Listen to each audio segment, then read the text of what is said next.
Hey guys, VaulSC here, and welcome back to another episode of Let's Build Some Lists. This is the video series where I share my thoughts with you while I go through the list building process. Some serious-ish lists, a lot of silly kind of gimmicky lists, but the main point of doing this is to entertain you and to give you some insight into what I'm thinking about and how I think about designing a list to achieve a particular goal when playing infiNity the game. I think we're up to episode 9 now, and as usual, got my glass of wine, gonna have a bit of fun. We're gonna do 3 lists in this video. Let's get into it. Just a comment, today we're going to be doing one silly list, one kind of serious ITS list, and then one gimmicky list. As usual, I just keep reminding you, this is not about how to win ITS tournaments. If you want to watch me build or talk about lists I've built for real competitive scenarios, I do recommend the tournament reviews that I've posted on my channel in the past, where there's a breakdown of my approach to the event with the lists and the scenarios, and then the bat reps after that, so you can see how I did. Not the case here. We're really just going to have some fun and just to understand the game a bit better and look at what lists we can come up with when we're not necessarily trying to win, but trying to explore the game and give ourselves a bit more of a unique experience. So the first list that we're going to build today to start off with is going to be a vanilla combined army list. And the background to this is that recently on the forums, I was reading a thread about Caledonia Highlander Army being restricted by the tactical awareness variant in infiNity, where you can't include more than 15 orders in your army. And there was somebody posting a topic about, well, does that make it too difficult for Caledonian Highlander Army to win? And just FYI, my personal view on that topic is that no, it doesn't mean the Caledonians are unviable. It doesn't stop them from winning. But yes, it does restrict them, and yes, it does make it harder for that faction, because the best lists that they can make tend to have more than that. If I, as a player, look at my shelf and I have a big collection of OSS LF models and a big collection of Caledonia models, and there's a tournament coming up, and there happens to be this tactical awareness thing going on, tactical window, I meant to say, tactical awareness, tactical window, of course I'm going to go with OSS if I want to win. OSS are already a better faction than Caledonia are, and the fact that you're restricted to 15 orders means that your OSS isn't really affected, whereas your Caledonians are made even worse. So that's the answer to that. Partway through that that discussion, though, our buddy Savnok said something about how it's really game-breaking if you were to bring a list that had like 3 combat groups worth of models, or 4 combat groups worth of models, mostly Gakis, Predators, and Tiger creatures. And of course, as soon as you say something's game-breaking, all of the infiNity elites, wizards, come down from their ivory tower. You had Lockie and Rob and myself as well. I'm not innocent there either, and we're all sort of slamming that idea, saying that wouldn't work. So I think, yeah, so Savnok actually took that out and moved it to another thread, which he did recently, and you can sort of see here in Combined Army section, horrifying Hungary's horde, help me polish this for the sake of evil, and he's written out his list. And in my video today, I'm actually going to show you my version of this list. It is actually posted on the forums a few posts down, but I'm going to take you through it. And his idea here really is just to cram the order groups full of cheap troops and swarm you. This is an idea that might have worked in some editions of Warhammer 40,000, where you just take Tyranids, heaps of Gene Stealers or whatever, and run them at the enemy. And the great thing about that is that your opponent only gets to fire 1 volley of shots per turn. Some of those shots miss, some of those shots fail to wound, some of them are blocked by armor saves. And you end up getting quite a lot of the creatures over the other side. Problem with infiNity is that every time you take a step, your opponent can just shoot at you there and then for free. And if you're on a bit of an open table, it's not going to be possible to use like a valley of smoke grenades or a white noise or anything to stop your opponent from just gunning everything down. And if you don't have the first turn, your opponent can too easily move towards your deployment zone, see everything because you don't have enough space to hide everybody, and start killing things. Heavy rocket launchers are going to be devastating, and if the Gakis are too close to their friends, they're going to blow up and kill the rest of the army anyway, so it's just going to be stupid. It's just going to be terrible. But let's run with it. Let's do it anyway. Let's see if we can come up with something which is at least, gives us a chance. How are we going to do this, guys? Alrighty, so the very first thing I'm going to do is I'm going to go straight for the Nexus Operative Lieutenant Hacker. This isn't the cheapest hacker. I believe the Morat hacker is better if you want to save the points.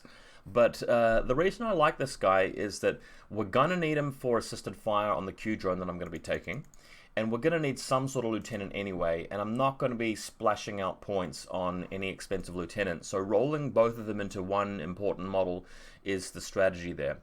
That gives us an HMG, which is going to allow us to, hopefully, after we've thrown out the smoke grenades and moved out all of our creatures into the smoke grenades, we need to actually deal with their sniper or missile launcher first. So I'm going to load up the HMG with assisted fire and shoot it. Hope desperately that I kill it or knock it into cover with guts checks, then move the rest of the creatures across the table. But I'm going to need some firepower to do that, and the assisted fire with HMG is a really great way to go. Because it's going to have such a tough time against the Kamal Sniper and Link team, I'm going to take the Dr. Worm anyway and just chuck it in there. I'm even going to give it a slave drone, because this Q drone is not going to be able to consistently beat everything in the active turn. We're going to need to give it some backup. The other reason why the Q drone needs to be there is that, as we talked about, if we're going to be taking tons of creatures in our deployment zone, our opponent can too easily move something small over and just start blowing everything up. Even just one little trooper with a light heavy rocket launcher is going to cause havoc. So we need to set up some AROs, even if they're just going to be roadblocks and slowing our opponent down, and meaning that they're not going to get as many orders worth of shooting at all of the bunched up creatures. Since we're going to be throwing smoke grenades a lot anyway in this list, I also want the Mark Rep Tracker HMG. Because in some scenarios, that is going to be the better choice for taking out the ARO piece. If we start sending the Hungaries across the board, and he's got a post-human sniper there, the Q drone is not going to be as good as the Mark Rep Tracker is going to be. Or like Phoenix with a heavy rocket launcher, that's going to be devastating, but the Mark Rep Tracker stands a chance.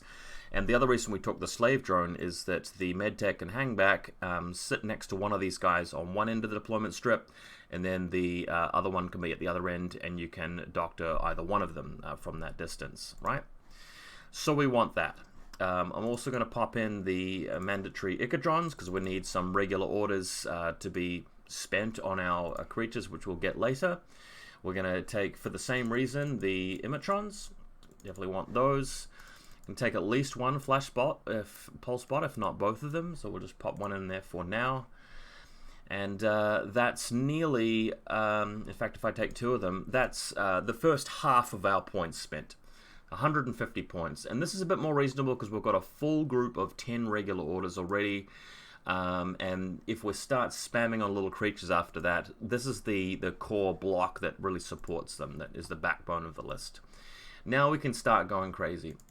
Now, I'm not going to go straight for mass Gakis. I'm actually going to grab 4 Dacheratsu Witch Soldiers straight away. That's going to spend a whole bunch more points, 56 points in fact. The really solid thing about these guys is they're going to spread out in a line across the deployment zone. I've got a billion impetuous orders in this list, but they're going to be the first ones, and they're going to be throwing smoke as they go, landing them on 17s, and then the creatures can move into the smoke. And that's going to be really crucial if we're up against heavy AROs that do not have MSV2, like Tanko Missile Launcher and a Link team. That's where these guys are going to be very, very helpful. And availability 4, I've taken 4 of them. That's how it's going to work out. Dacheratsu also are going to be the best straight-up close combat combatants in the midfield. They also have the regular grenades for spec fire, which is going to help sometimes. So very, very nice. And they're not super expensive. One other thing I quite liked as well was the Oznat. The thing about the Oznat is that it can actually fire the smoke grenade a little bit further because it's got a light smoke grenade launcher. So as you're using Impetuous with the Dacheratsu, you're setting up this wall of smoke to allow your troops to move forward like 1 increment. And then the light smoke grenade launcher might allow you to fire it a bit further and create a bit more of a column, a bit more of a causeway for them to move into. So quite like that. Now we can actually start the spam. So, let me go ahead to the hungries. Tiger creatures are available before. We're going to go for all 4 of them. So, tiger creatures, since we're going to have so many little spammy little gribblies, we may as well have a variety of them, because in some situations you're going to be reaching for, you're going to have all 3, species of creature nearby to each other, and one of them is going to be better for the job than others. So, you look at Gakkis and Pretas, and they're going to be terrible against a model like Shishkin, for example, who's just going to eat them up and beat them in close combat. Tiger's a little bit different because you can berserk her, and she may not succeed in getting that many wounds out of it, and you can always be splattering her with the double action close combat weapons. So if you tie her up in close combat, move the tiger creature in, you do a couple of berserk rolls, you get a crit or 2, she's taken more armor saves. Opponents like that can be taken down, and although this list looks like it's going to be really good in close combat, models like that are going to really resist you quite well. Like an Achilles as well, you don't really have much to shoot him with if he's in the right spot in the battlefield, and trying to eat him in close combat is not going to work unless you really go for it with the tiger. So that's that. We're already up to 19 models, but we have another 50 points. So let me go to the Pretas. I'm going to get 4 Pretas. We'll come back to that. No, I'm running out of space in this thing already. God, let's move this up here. Move the webcam out of the way a bit. So 4 Pretas. Pretas, they don't blow up. You don't want to take too many Gakkis, otherwise, you start to be too close to your own troops, and then there's explosions.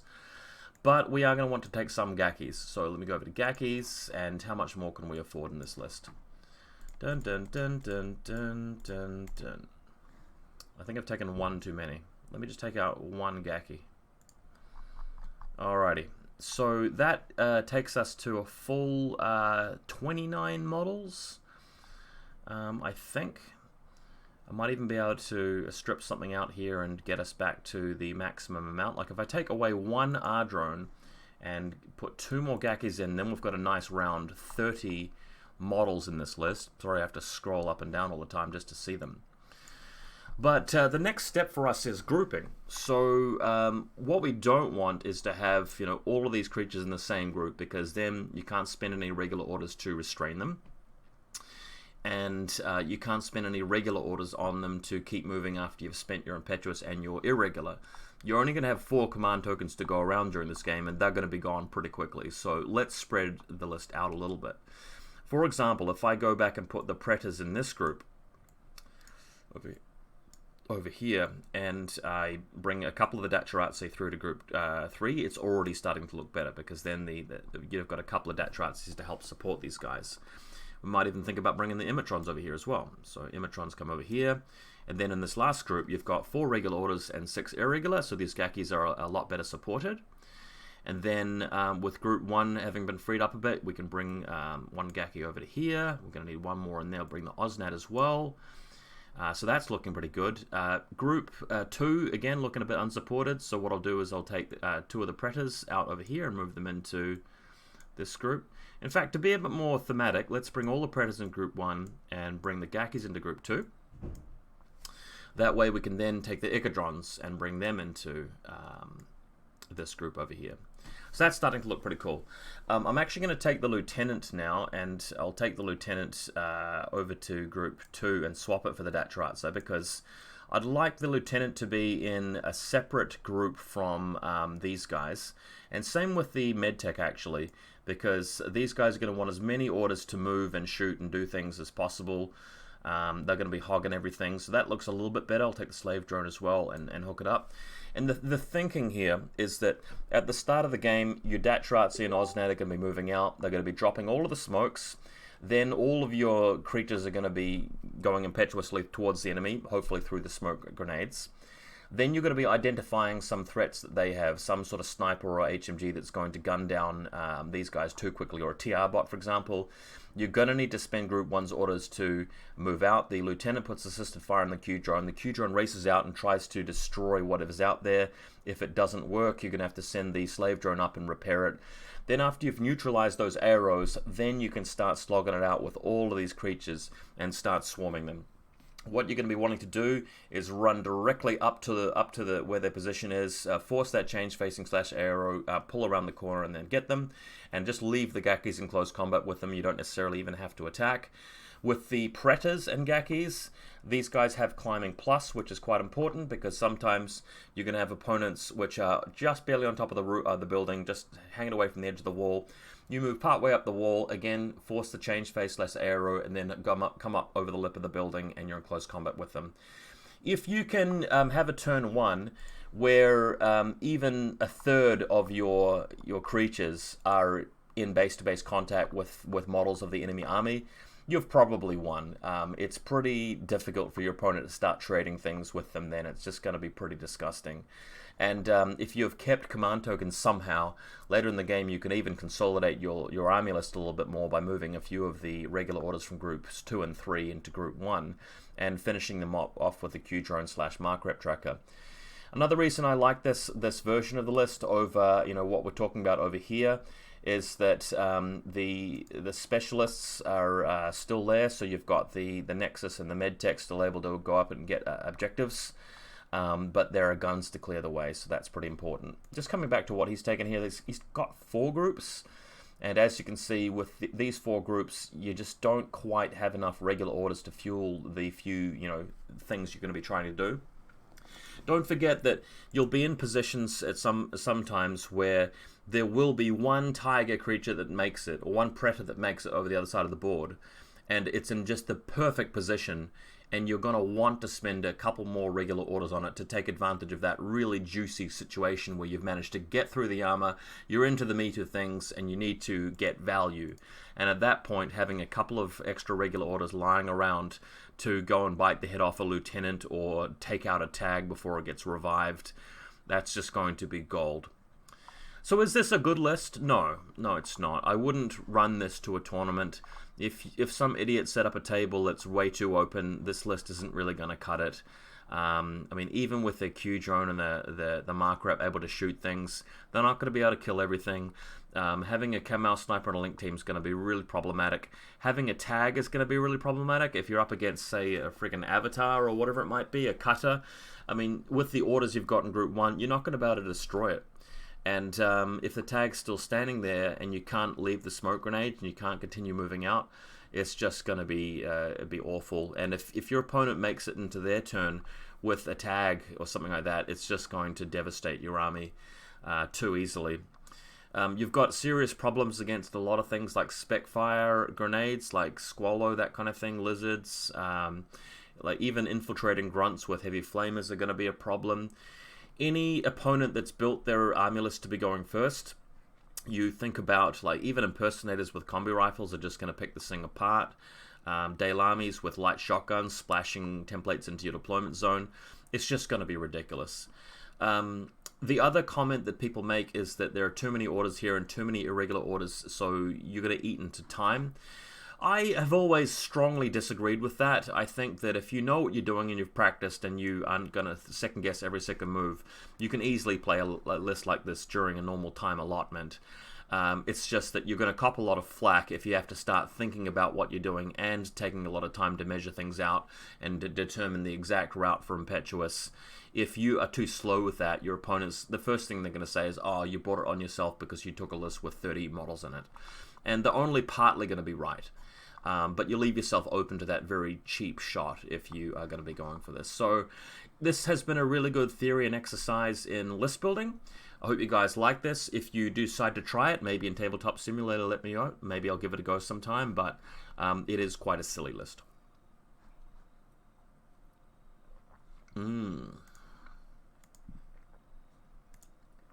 Okay. Next up, we're going to move on to a serious list.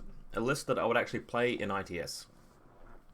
As you guys know, YuJing, Vanilla YuJing was my first serious faction in this game when I started back in 2015, and I played a lot of Vanilla YuJing, mostly before Uprising came out and the JSA stuff split off.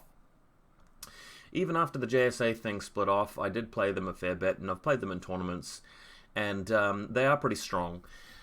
In the last year, in our country, in our meta, we've had a couple of players playing them quite a lot. Most notably our buddy Garth, aka Hyung, aka Elves.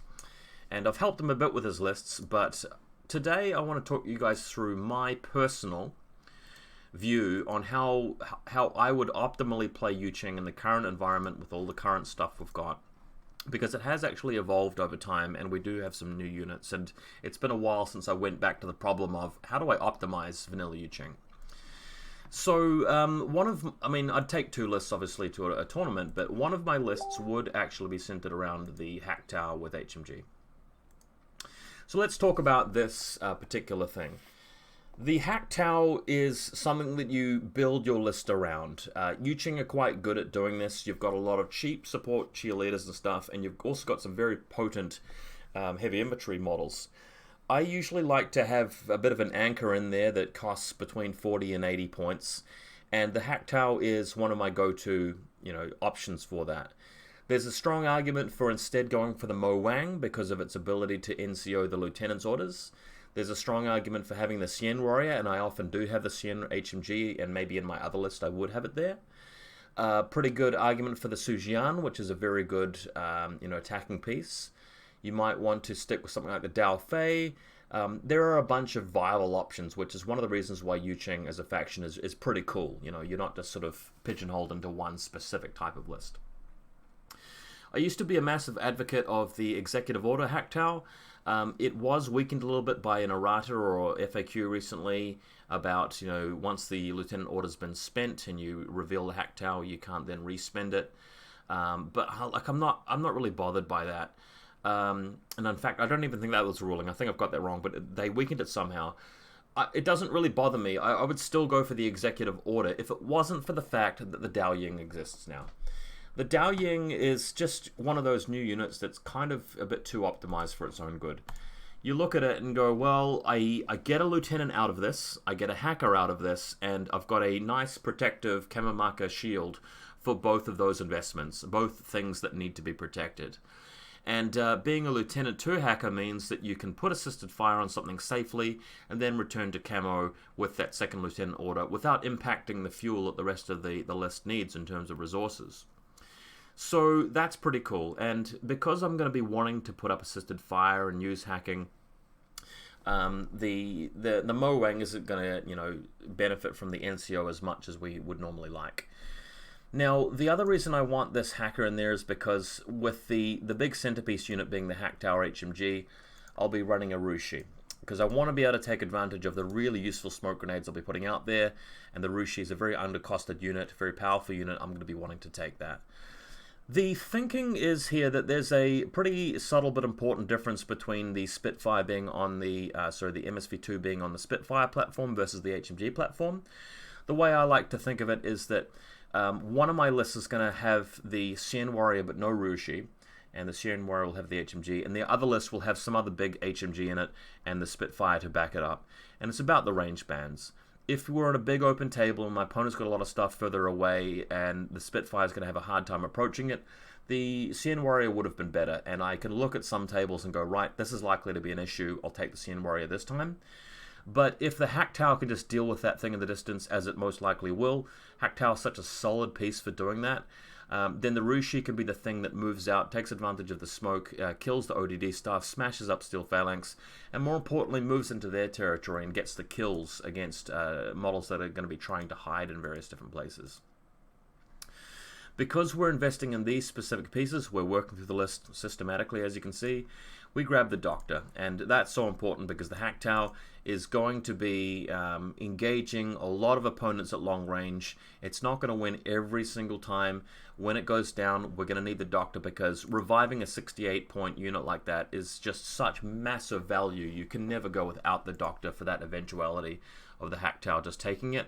You also want to use the Hack Tower as a really amazing ARO a lot of the time, because if your opponent's not expecting a heavy infantry TO camo HMG to appear and shoot at them, then this can be a great ARO piece, but once they start to bring that HMG to bear in their turn, your Hack Tower may eventually go down. He might get unlucky, take a couple of wounds right off the bat, goes unconscious behind the wall. Your Doctor's prone there as well, waiting for it, and it revives him.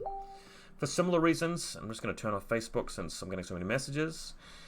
For similar reason, the Monstrucker is going to be in there because we want to support the Rushi. The Rushi is going to be taking on some targets that are going to need to be, you're going to have that backup there in case the Rushi goes down. But the thing is, the Monstrucker is such an optimized profile anyway that you almost take him even if he's not going to do any engineering. You've got the irregular order, which is going to plant drop bears to help defend. SMG chain rifle, climbing plus. Plus he's a specialist for pressing buttons if you need to.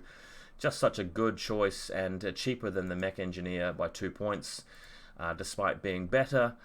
You don't care too much about the irregular order. Really worth having. So we've systematically added all of that into the list. Next, we take the very obvious choice, which is the Celestial Guide Control Device +4 Guangxi, just too good not to take. That's always going to be in there. And speaking of too good not to take, the Liberto Mine Layer is always going to be there. We need some midfield stuff, so I go and get the Guilang Skirmisher, Forward Observer. I like this guy even more these days because a liaison officer sometimes matters. This guy's an ideal liaison officer, really, really good. Just has been one of the best all-round midfield skirmishers in the game for a long time. Going to pop in a flash pulse spot because we do need more regular cheerleaders. We are always going to need a couple of Shaolin monks because they're going to be the primary source of smoke for our Rushi. Also really badass once they get in the midfield and get into close combat, obviously. So that's going to really be useful if we've got any opponents quite close to us. Still only at 233. I can't believe how optimized Yu Jing can really be. That's one of their strengths, is they have so many troop profiles which are super cheap, but yet fully satisfy what you need from them. I really like that about Yu Jing. Now, what I would also like from this list is a way that we can really take it to our opponents, something that we can really grab the game aggressively with. And I think that ought to be a drop trooper in this list. I do like the Tigers. We've already spent 5 SWCs though, and that's 5 SWCs that we really want to include in our list. So if we go to the Tiger, it's more likely to be a combi rifle. And I'm actually going to, instead of taking the Tiger in this particular setup, I'm going to go for the YuJing. There's a few reasons why I currently like the YuJing quite a bit in this context, in this sort of setup here. First of all, I want him to have lasting impact on the game and over lots of different games. So being able to drop him into enemy territory and potentially take a hit and keep fighting is a big deal. I find that the Tiger Soldier is a bit too restricted to certain spots and he has to play a bit too safe, whereas the YuJing can be a bit more aggressive with that. The other thing is that the YuJing, if it does scatter off the table and has to be deployed on your side of the table, it's got the 4/4 speed, so that allows it to get back into the action more quickly. I think that's a big deal. The Explode level X, well, if our opponent is really afraid of that and deploys and makes some compromises as a result of us potentially having it, good. If they don't and they misdeploy a little bit and we see an opportunity to bag 2 or 3 kills with the YuJing, then it definitely would have been worth taking over the Tiger Soldier. It's not that much more expensive than the Tiger Soldier either. For an additional wound and some kit, I quite like that. So it becomes a matter of which profile do we take, and since I'm not going to take a Spitfire, I've already got 5 SWCs, I'm actually going to go for the multi-rifle version. I do also really like the boarding shotgun guy as well. The multi-rifle's there just because I feel like he's going to be more than just a one-and-done sort of trooper. I want him to have a bit of a run around the back line, and you're wanting to get into positions where you can shoot their Guangxi and their Pretas and their Gazimotiwas. Not to mention, if you're playing against any left player, there's a lot of stuff there that is NWI but not shock immune. That's where this guy really just gets them by the jugular and rips that throat out. He has decharges, which can be kind of handy if you're going to be running into missions like countermeasures, which for some reason is a popular mission. I think it's the worst mission in the pack by far. But that's a story for another day. He's a specialist operative too, which I think is kind of nice. There are a few missions really like Power Pack, for example, where you might want to just drop him in next to the place where you add your specialist value.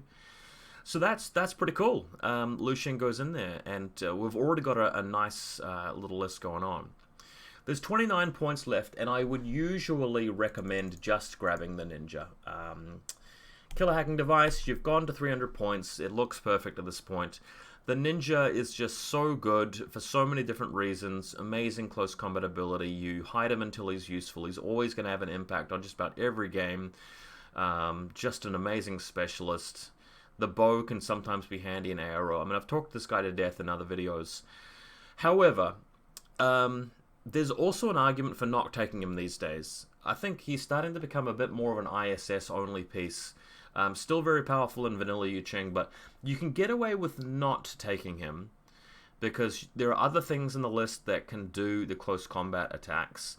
We're playing in an ITS environment now where you don't need as many specialists because there are so many missions which aren't really about a lot of button pressing nowadays.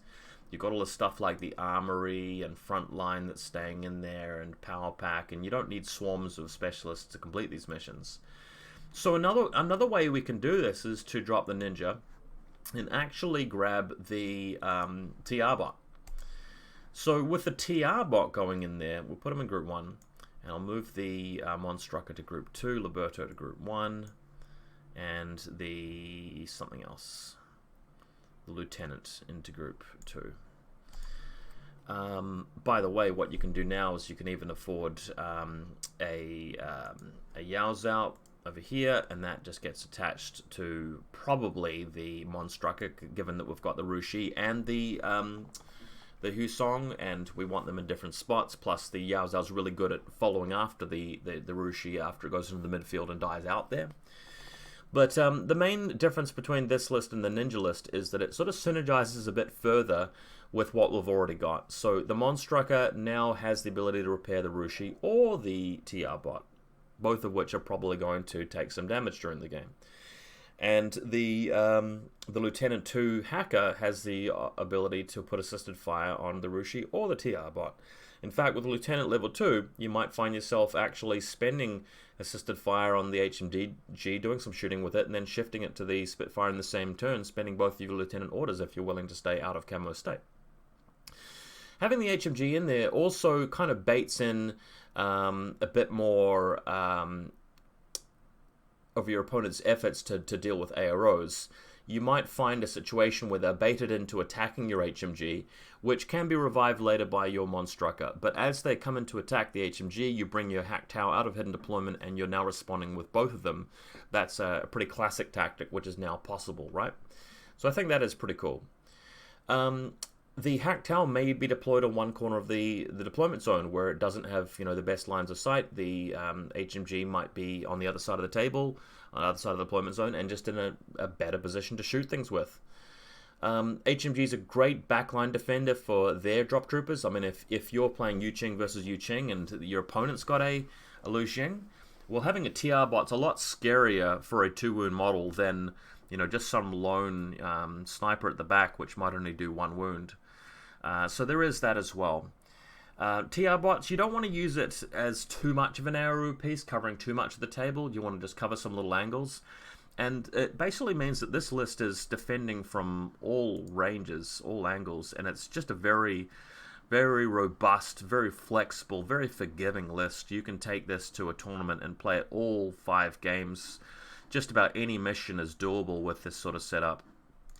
I usually like to have some sort of midfield hacker. It's not always essential, and you're missing that with the ninja, but hey, I mean, your secondary list might be the Xian warrior, and maybe you do put the ninja into that list. But what we've got here is just something which is so robust. The Lu Xing and the TR bot are the two things which I feel, you could swap them out and add other stuff in to change the flavor of it. But most other stuff in here is necessary and optimal if you're going to base it around the Hack Tau.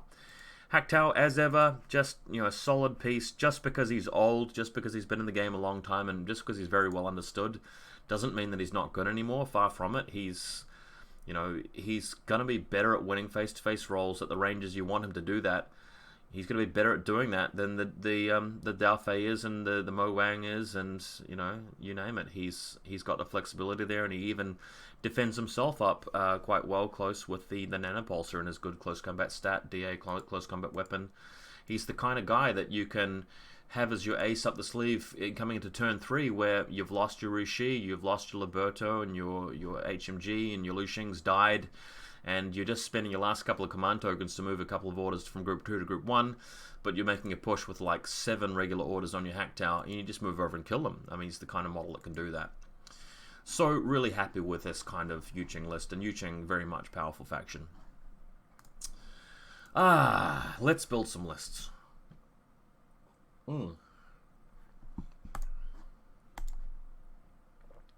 Okay. The last list today will be a bit of a gimmicky list. And the goal of this list will be to see what we can do with the Yadu Troopers core link team. The Yadu Troopers. Now, when I think of core link teams that are supposed to be aggressive, like heavy infantry, I know that they're not heavy infantry, but they're kind of comparable to these pain trains you see around, whether it's the Zuyongs or the Sir Yats or the Riot Girls or, you know, the Santiago Knights or whatever it might be. With all of these pain train link teams, the idea is to make a limited insertion list that features them, and usually you're meant to be going first, and you're usually meant to be doing this all-in aggressive push across the board, or just having such a good defense that you're cracking out the missile launchers and stuff to block them with. But for this kind of strategy, in infiNity, I think of it in terms of, well, what can this particular fireteam pain train do that you can't get from other sectorials? Because if the answer is nothing, then why not just play one of the tried and true tested pain trains, right? So let's talk about it. If you play Invincible Army, you've got the Zuyongs, and the one thing that they do better than anybody else is that they've got the NCO Taisheng and the tactical awareness in their team. So, you know, if you max it out, you wouldn't want to do this, but you can max it out at spending 16 orders on that one group in turn 1. Now, if you're not up against stuff that's going to hard counter you, like serious hacking, hidden deployment missile launchers, lots of jammers, Emirats, if you happen to be not up against that sort of stuff, and you spend like 5 or 6 orders just moving across the table and getting into position, then another 10 or 11 orders just shooting their back line, all of their stuff will die. Like, that's it. That's the potential of that kind of list. You will just win in a sweeping 10-0 if you can pull that off. But of course, that list has its disadvantages. You know, you don't have stealth. You're not immune to hacking completely. You're not immune to missile launches, to your link teams. You're not immune to jammers. So then, when you go and look at the Kornak's group, he can do something similar. You know, not quite as good because he's missing the NCO component of that. But he's got Strategos. His HMGs have got the tactical awareness. So if you do it the Kornak way, you're moving out there, but their benefit is that they are immune to isolation, which gives them a bit of an advantage compared to Invincible Army. Then when you go and look at the Pano way of doing it with the Knights, the Crusade Knights and Joan, they don't have any tactical awareness, so you're capped out at about 11 orders there if you're counting her Lieutenant order, right? They have stealth though, so they can avoid hacking and jammers to some extent. They have slightly better ballistic skill as well, and they've got a pretty monstrous close combat piece in the form of Joan in there. So they have a few things which other pain trains can't do. Then you come over to Deshat Company, which can do something similar to Invincible Army, not to the extent of the Reach, but you've got the Rushi in there, which is something which has MSV2 and has assisted fire and has linked in bonuses. So in terms of their firepower output, they can do it in a bit of a different way. So hopefully I've made the point that it's about the flavor of the team and what they can achieve when they're trying to go for that goal of just crushing you with an Alpha Strike. So with Yadu Troopers, what can they bring that you're not getting out of Invincible Army, Morats, or Military Orders? Well, they've got decent ballistic skill, but not as good as the other factions. Or, well, you know, they do, but not as good as Pano. They've got Veteran, but compared to the Morats, they don't have tactical awareness. They've got a pretty good arsenal. They've got the Emirats and Drop Bears there, but that's probably not the reason to splash out on them. They do have NCO, but the problem is that to get the Lieutenant level 2 in there, you'd be having to take an Asura, which you don't want to do. So we're really expecting to spend 11 orders on this group because the NCO HMG is going to be in there for sure, and there's going to be a lieutenant in there somewhere. But the one thing that I find makes this team interesting, that makes me speculate about them and makes me want to include them in this video, is that they can link up with the Rudra. So what does the Rudra give them to make them different, to set them apart? The Rudra is a pretty beefy gunbot, armor 4, structure 2, ballistic skill 12, which is going to go up to 15 in the link team and go up to 18 with range, and is going to ignore cover because of assisted fire, which you will inevitably put in it. But the real factor here is the climbing plus. So you're moving out with a pretty robust, well-armed link team, a resilient link team, and you've got this guy with assisted fire and climbing plus. I do want to point out that the Wolvers, the Wolver link team, can do something similar with climbing plus. If I just go look them up really quickly under Caledonians and find the Wolvers, here we are here. So you can take a fireteam core Wolver group with climbing plus. The problem is that the Wolvers aren't anywhere near as well equipped as the Yadu Trooper team is. So these guys, the best gun they can take for long range blapping people is the Mark 12. It's going to go up to burst 4, and the range bands are okay. The Rudra though is going to ignore their cover and is going to be burst 5 in the link team. So to me that's a pretty significant difference. If you want to, you can even bring in that Apsaris and make it ballistic skill 13, although that doesn't stack with assisted fire. So our goal then is to try and support that idea of moving across the battlefield first turn with your Yadus.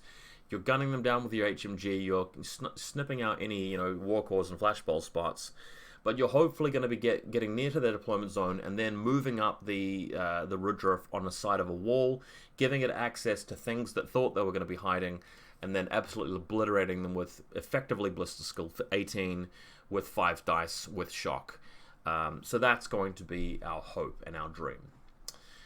Let's talk about how we're going to support that. And look, it is going to have to be the Red Fury version. I like the other two Rudras, but if you're going to be investing in this, that extra dice a burst is just going to be important. You're not going to be wanting to leave anything behind. You're not going to be wanting to take any prisoners with this play. You're going to be wanting to paint the walls with blood. So let's go over to the Yadus now. We are going to want to take the HMG because the HMG is going to be necessary to deal with troopers that we can't close the distance against. If we have no choice but to engage whatever they've got arrowing us right off the bat, the HMG is going to be way better at doing it than the Red Fury is, because the Red Fury will be up against that range band. And there's the fact that the NCO is needed to get that additional order through onto the link team to move it around. That will enable us to include a lieutenant in there. So, I mean, the other way to do this is to have a lieutenant outside the link, which is a lot safer. With the Yadu having to be in there anyway, lieutenant order on him. Just given the way I'm going to play this, it's either going to be Shaq T or the Yadu. We'll talk about this a bit more soon, but for now we'll put this lieutenant order in here. His lieutenant order can be spent on the NCO, which will move the whole team. Then we'll grab whatever's cheapest. So the combi rifle ones, we have to manage points cost. That's mandatory. We can't just splash out on all of the most expensive stuff, otherwise our list will have to have too many compromises in it. So I'm taking the basic combi rifles, just since the shooting will be done by the other models. This gives us a forward observer, liaison officer, and specialist.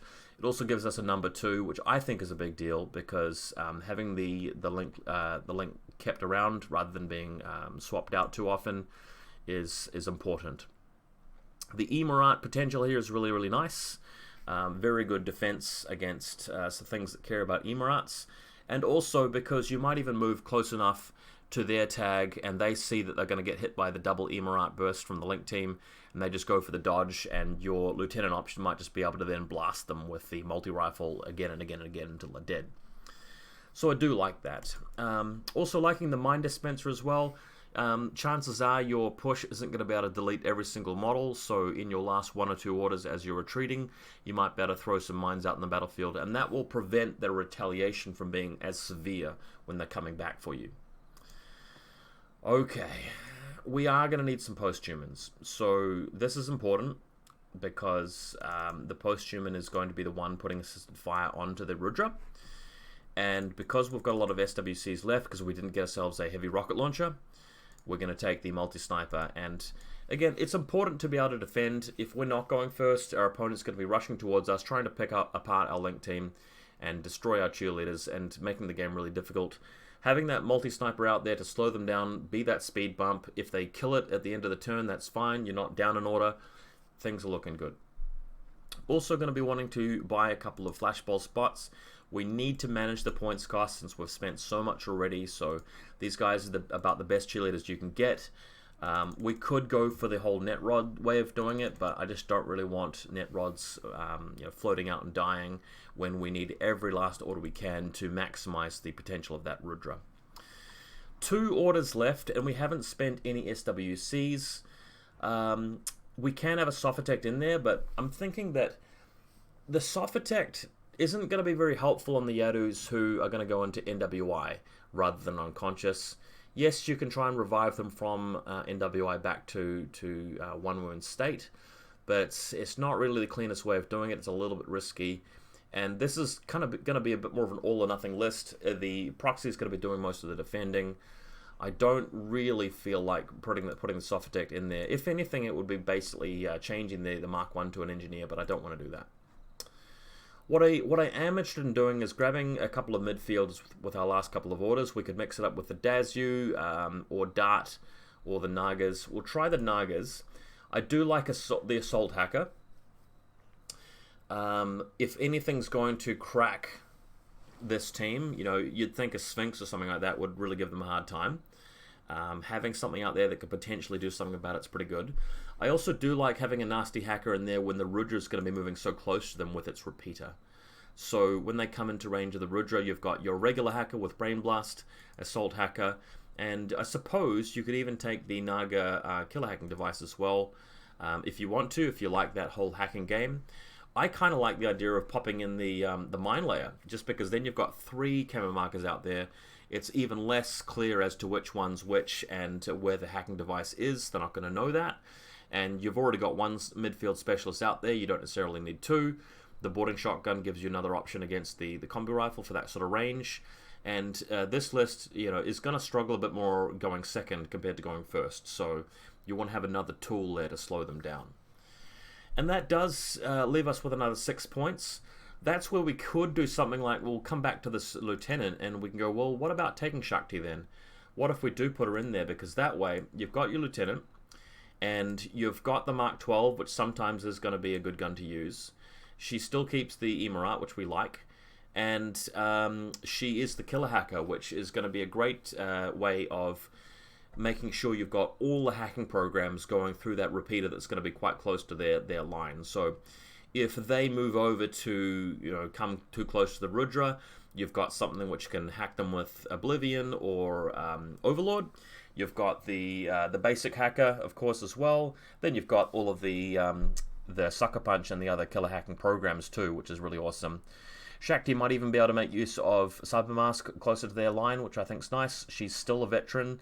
Another thing about the setup is that you've got 4 veteran models and 1 Rudra, which is not, so the Yadus can move a bit closer to the Gazi Motiwa, and you keep the Rudra back until you've destroyed and neutralized the Zulu Cobras or Gazias or whatever it might be.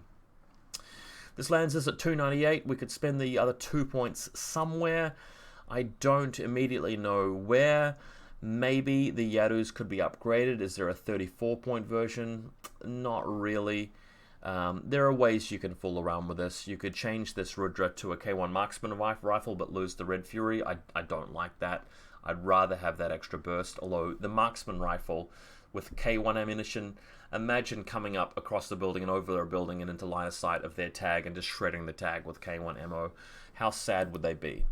So this list has some really fun potential. It's still a bit too gimmicky. I think it would look cool on the table, But let me know how you go if you're already running something like this. It makes me think. It's the kind of list where you need a bit of skill to play it. It's not very forgiving, but you can imagine it being quite one-sided when things start to work in your favor. I do like the idea of swapping these last two out and taking some combination of a Dazyu and a Naga, or Dart and a Naga.